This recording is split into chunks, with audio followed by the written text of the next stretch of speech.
বুঝতে পারছেন? ধরেন হিন্দুর বাড়িতে গেছেন, আপনাকে লিচি কেটে দিছে, লিচি ছিলে দিছে, আম কেটে দিছে, এগুলো আপনি খাইতে পারবেন?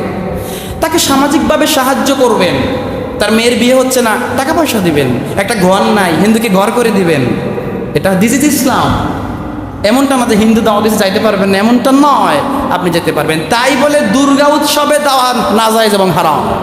দুর্গা উৎসবে যাওয়া যাবে নাকি? এখন যদি আপনি বলেন দুর্গা উৎসবে হিন্দুদের ভাইদের আছে, মূর্তি পাহারা দেই, আপনার যদি এখানে দাঁড়ান মূর্তি পাহারা দেয়, এটাও হারাম। কারণ আল্লাহর কোনো প্রতিমা নাই। আল্লাহ কোরআনে বলছেন, কুল হুয়াল্লাহু আহাদ আল্লাহুস সামাদ লাম ইয়ালিদ ওয়া লাম ইউলাদ ওয়া লাম ইয়াকুল লাহু কুফুয়ান আহাদ। আল্লাহর কোনো শরীক আছে? তিনি এক, তিনি কাউকে জন্ম দেন নাই, তাও তিনাকেও কেউ জন্ম দেন নাই। হিন্দুরা যে প্রতিমা বানায়, এটা তারা তো তাকে ভগবান মানে, তার মানে আল্লাহর প্রতিমা নাই। হিন্দুদের ওই শাস্ত্রের মধ্যেও লেখা আছে আল্লাহর প্রতিমা নাই। তো আপনি যে তাদের মূর্তিকে পাহারা দিতে গেলেন, প্রতিমাকে পাহারা দিলেন মানে কি? মানে আপনি তাদের সাথে শিরকে সাপোর্ট করলেন। সুতরাং আপনারা যারা পাহারা দিচ্ছেন, এখন তো বর্তমানে দাড়ি টুপিওয়ালারা পাহারা দিচ্ছে, এটা খুব দুঃখজনক আমাদের জন্য।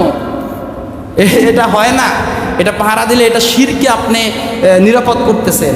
তারা করুক তাদের ধর্ম, যার যার ধর্ম শেষে পালন করবে, সমস্যা নাই তো, তার ধর্ম তারা পালন করুক। কোনো ঈদের ময়দানে হিন্দু আসে, ওয়াজ মাহফিলে হিন্দু আসে, কিন্তু কালেমা পড়ে নাকি?